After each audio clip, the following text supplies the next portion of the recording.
Welcome to the Telehealth Heroes podcast. On today's episode, we get to talk to Dr. Rees Chapman, a clinical psychologist who has been using Doxy for 5-6 years now. And I remember him from back in the early days of Doxy when I was still doing customer support.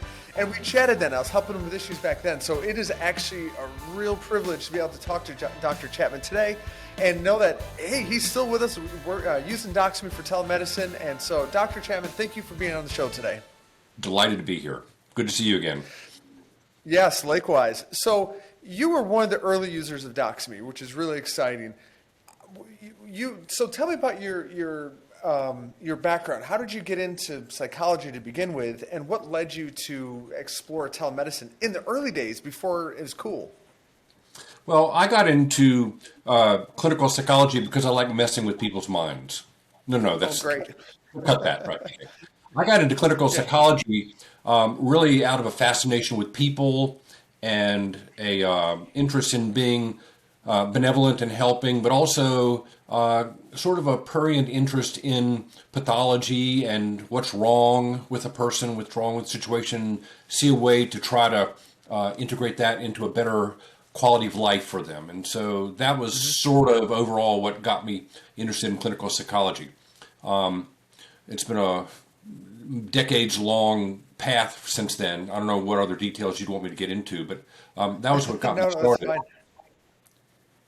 And well, really quick on this. When you got into psychology, did you end up doing what you expected to be doing once you got into practice and seeing patients? Right. What I expected to do was be primarily a clinical psychologist doing a combination of psychotherapy and testing. I do psychological and neuropsychological testing, and then I do psychotherapy with individuals, with families, with couples, and that sort of thing. And I completed all of my graduate training and took a job at a rehab hospital near Atlanta, Georgia, and that was when I started my individual practice about a year after that. And so I have, for many, many years, for many decades, been a solo practitioner, meaning I'm the only doc in the group. I have a very limited staff, and my days are filled with psychotherapeutic appointments with patients and doing psych testing or administering psych tests, having those administered for me while I supervise. And my approach to psychotherapy is somewhat different from the generic therapist. A lot of people are doing cognitive behavioral therapy, and I really don't do that. My approach to therapy is much more client-centered. The systems are called interpersonal and Gestalt. And that means that my therapeutic relationship isn't solely based on, or primarily based on, the verbal content of what's being said.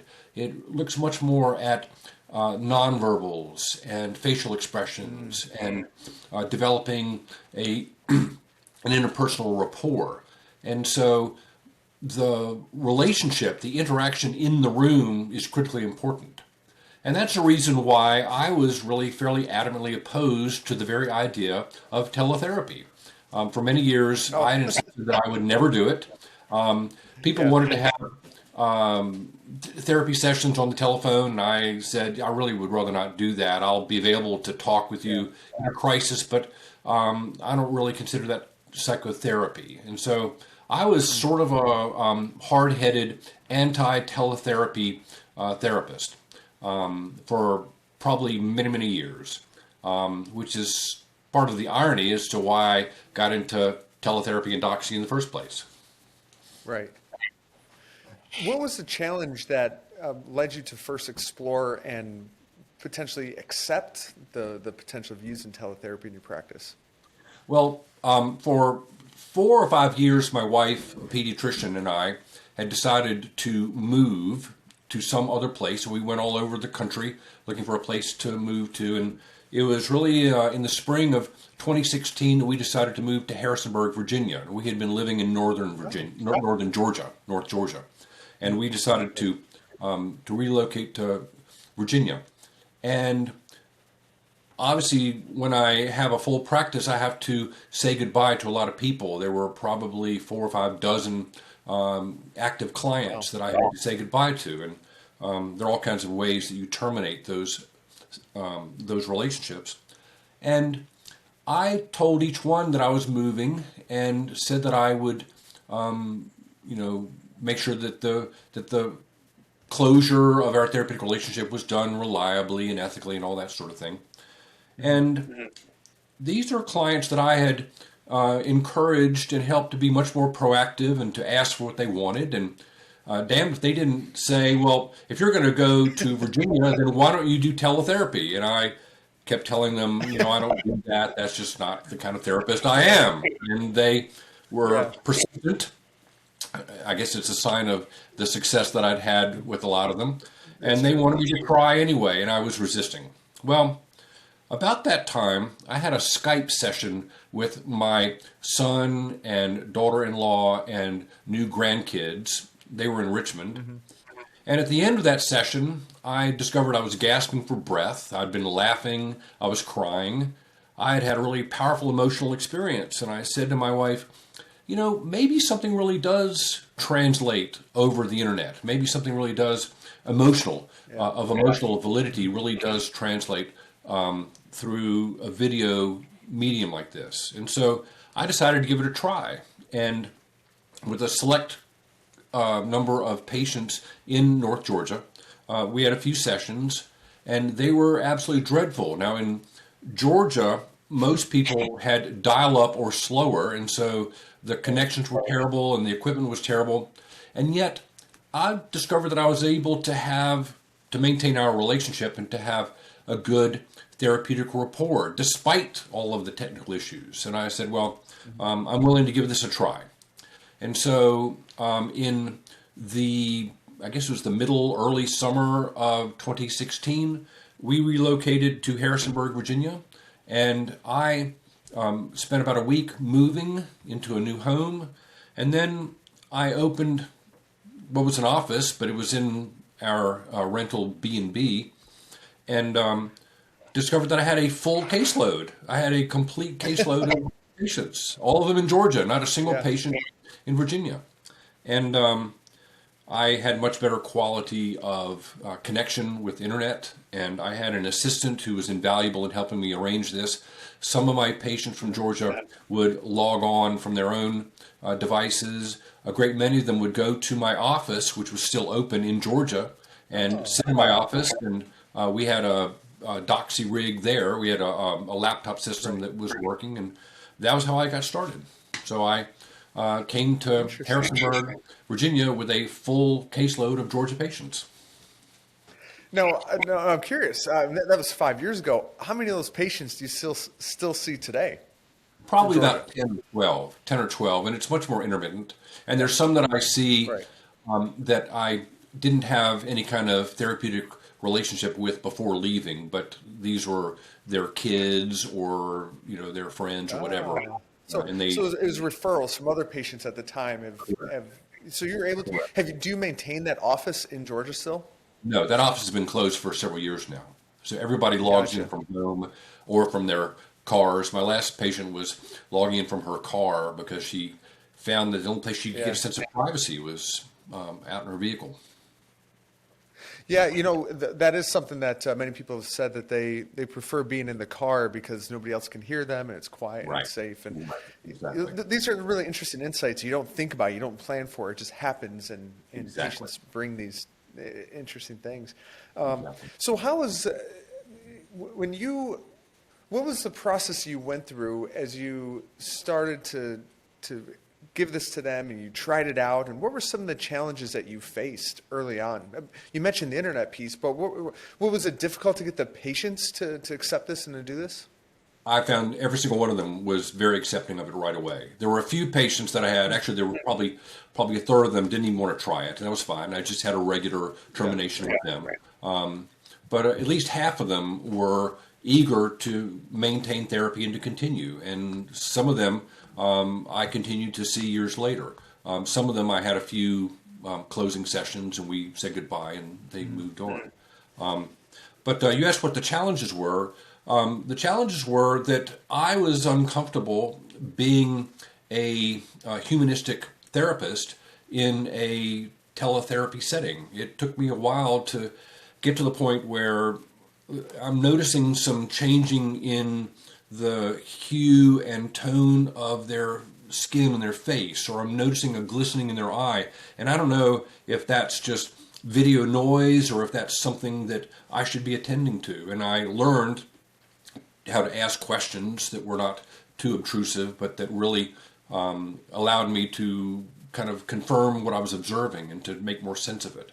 I also learned to make a hell of a lot more empathic statements, to say to them that I can tell that they are likely feeling this, or I'm guessing that you're feeling that, to help with the rapport across the video system, across the internet. So that's interesting. So there are these differences between in-person and the video, but as you've done more and more video, you've been able to compensate for those differences.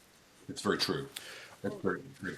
Besides the convenience of being able to connect with patients and the accessibility, connecting with patients remotely, do you see any other advantages to doing video or sessions by video? There are times that I think that a certain session played out better because we were in this teletherapeutic modality rather than face-to-face. I'm sort of at a loss to give you an example of that, but there are times that it makes it a lot easier to kind of focus in on a particular line of reasoning or a particular verbal content, and that becomes easier, I think, sometimes with teletherapy.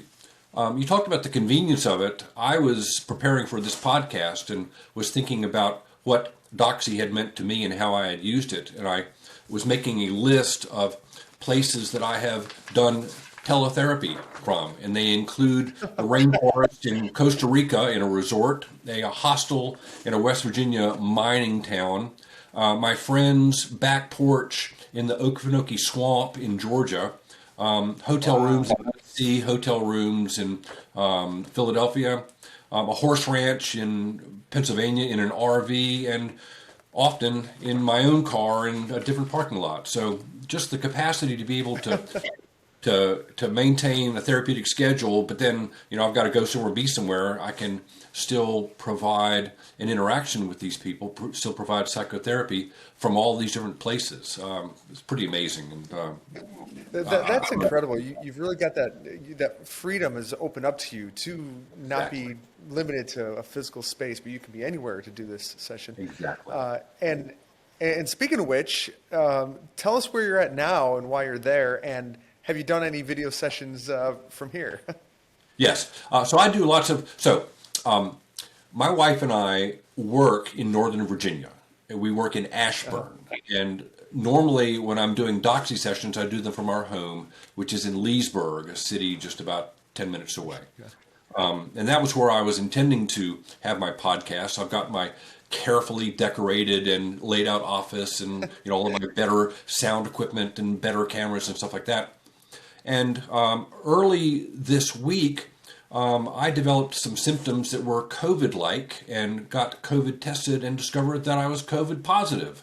And so we then decided to quarantine, and to do so, we decided to go to our home. We have a home in near Harrisonburg in the Shenandoah Valley. And so that's where I am linked in to you, is from the Shenandoah Valley. And so that's another great use of Doxy for me. Which is incredible, because COVID has really gave a shot in the arm to the whole telemedicine industry, and the fact that you were a telemedicine leader before COVID, but are now have COVID and are able to do this call is just an incredible bit of irony, to say the least. I think so. When we moved, we maintained our home in Shenandoah Valley, but we took jobs in Ashburn. I was still seeing 1 day a week. I was still doing teletherapy from home, the home being up there in Northern Virginia. And my colleagues, and now I'm not with a solo practice, now I'm with a very large practice, multi-specialty, multi-practitioner. And they were sort of rolling their eyes that I'm still doing this teletherapy stuff. They really liked to be with the patient in the office and to have that kind of rapport. Nobody that I knew of was doing teletherapy until the second week of March of 2020, when all hell broke loose, and all of a sudden they're saying, "Now, don't you do teletherapy?" And I think I got you about 20 Doxy users that week. We appreciate it. Right. So as you, and this is something that we found as well. A lot of people, when COVID came, they said, "Oh my gosh, we got to use telemedicine. What do you use?" And many people, many people say, "Oh yeah, we use Doxy." Okay, great, we're going to use that. What was the experience of those colleagues of yours as you had the time to ease into it over many years. They just got thrust into it overnight. What was their experience like? I think they very smoothly transitioned from what I can tell. I never heard any horror stories. What happened was they started asking me questions. And so I sent an email to them saying, here are some things you might want to think about. You might want to think about getting a better camera. You might want to think about having something to prop up your laptop. You might want to have, a better quality microphone. You might want to make sure that all of your internet devices in your home are turned off except for the one that you're using for Doxy, and get your clients to do the same thing, and get your clients not to sit with a flat wall behind them because you'll get audio feedback, and make sure that they turn off the ceiling fan because that disturbs, and all these things that I've learned over the years. I was able to pass that information on to them, and I think that helped a lot of them be much better prepared to get started with the whole process. Do they still roll their eyes at telemedicine, No. or have they converted as well? Right. A good many of them never did return to the office. So I returned to my office back in March or April of this year, and started seeing more and more clients face to face, and was back to having maybe 2/3 of my practice being face to face until the Omicron variant appeared, and then I withdrew again into totally teletherapy setting. So I'm seeing all of my Northern Virginia patients through Doxy as well. I was working again from Leesburg, but now I'm quarantining in the Shenandoah Valley. Right. It's using telemedicine to keep your patients safe from you with COVID. So which is ironic. Exactly. Yeah. Right. Yeah. Now, so you've gained all this freedom, and you've been able to see these patients, maintain the patients from Georgia, and really in many ways, it sounds like it's changed your practice and the trajectory of your practice. And where do you think you would be if you hadn't converted to telemedicine and you still stayed in the old school in person only? Well, that's a fascinating question. I'm not sure I'm ready to answer that one right yet. That's a great one.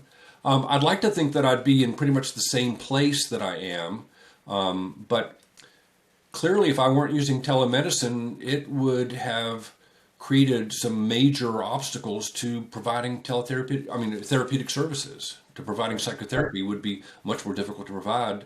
I think it would have drastically limited my availability to them and their availability for me. And moving from Georgia to Virginia, and if you didn't have those patients with you, would it have made it more difficult for you to get up and running, and talk about what it would have been like if you didn't have those Georgia patients to help you transition? No question. No, I know how to start a practice. I know how to go and visit all of the doctors and all of the lawyers and all of the probation officers and people that might be sources of referrals. And I was prepared to do all of that in Harrisonburg upon arriving. But I actually postponed doing that much longer than I should have. It was almost a year before I got seriously involved in trying to develop and grow my Harrisonburg practice, my Virginia practice, just because Doxy was so successful for me. Yeah, no, so that's interesting. So you moved to a new state and didn't really truly put in effort to go get new clients for a year before. Yeah, and it's probably because some patients were finishing up and you had more time available. Right. That's incredible because moving to a new area is stressful and busy enough, and then having to start a new practice on top of it, that's just a lot. So it seems like it helped transition that as well. Oh, it was. No, go ahead. I was going to say it was quite a blessing. It really it made all the Cool. difference. Right. Yeah, so it's interesting that it's allowing you to expand outside of your regional footprint, and really there are no barriers or geographic limitations to the patients you can Right. take. Exactly. Right. Right. Interesting. Um, what do you think the future of healthcare looks like? Well, I have a wife who is a pediatrician, and I'm a clinical psychologist, and my father is a retired oncologist, and Ah, I have seen in my life medicine and healthcare undergo really traumatizing, painful transformations, and I find it increasingly difficult to predict what's going to happen. I truly hope that teletherapy becomes a very established and well utilized medium for providing healthcare services. And I think clearly that has happened. I'd love to think that it wouldn't have been just because of the pandemic that this was necessitated, but I'm hoping that that continues. I had misgivings about the possibility of insurance companies wanting to change their policies to make teletherapy no longer reimbursable or reimbursable at a lower rate. I'm not aware that that's happening as of yet, but that is of some concern for me. It really seems to me that the that that that okay. It really seems to me that healthcare has moved beyond the fee for service. Come into my exam room and tell me your symptoms, and I will write you a prescription. It has moved well beyond that. I know that when I see a physician for myself as a patient, I rely very heavily on the ability either to meet with them in their office, if that's available, or to be able to log into their teletherapy mode and to make use of that. So I find that very, very helpful as well. As for what the future holds, I would have difficulty hazarding a guess. That makes it Did you convert your? Go ahead. that makes it all very exciting in many ways and Right. frightening in other ways.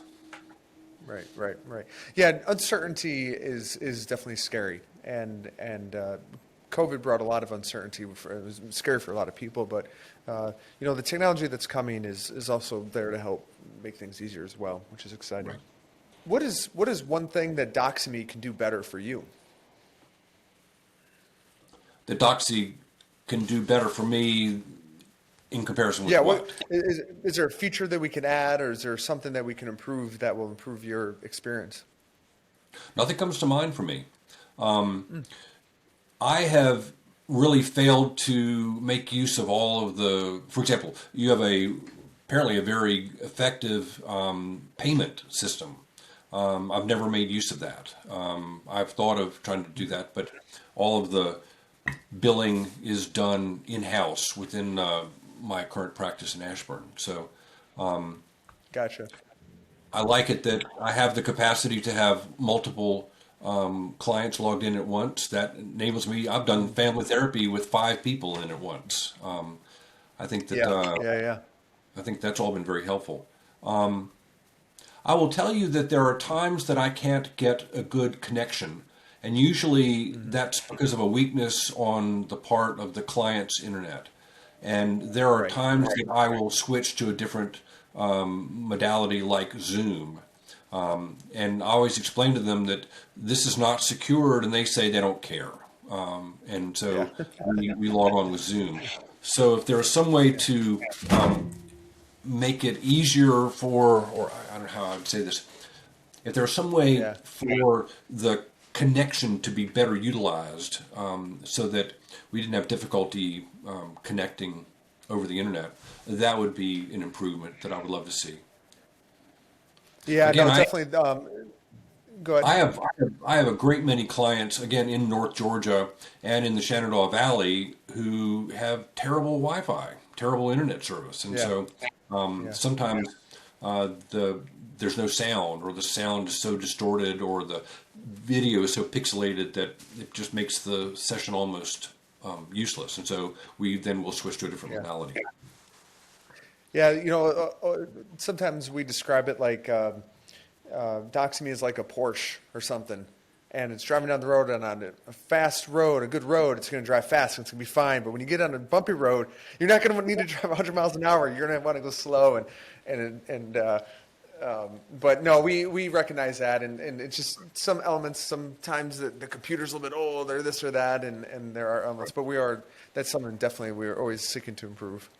I hope you don't mind, but I'm going to steal that analogy and make use of it and explain to my please. Please. Well, Dr. Chapman, thank you so much for your time today. I really enjoyed the conversation. I've enjoyed this too. And thank you for being such a long-time user and being a big advocate of Doxy as well. Right. I appreciate that. Thank you for what you do.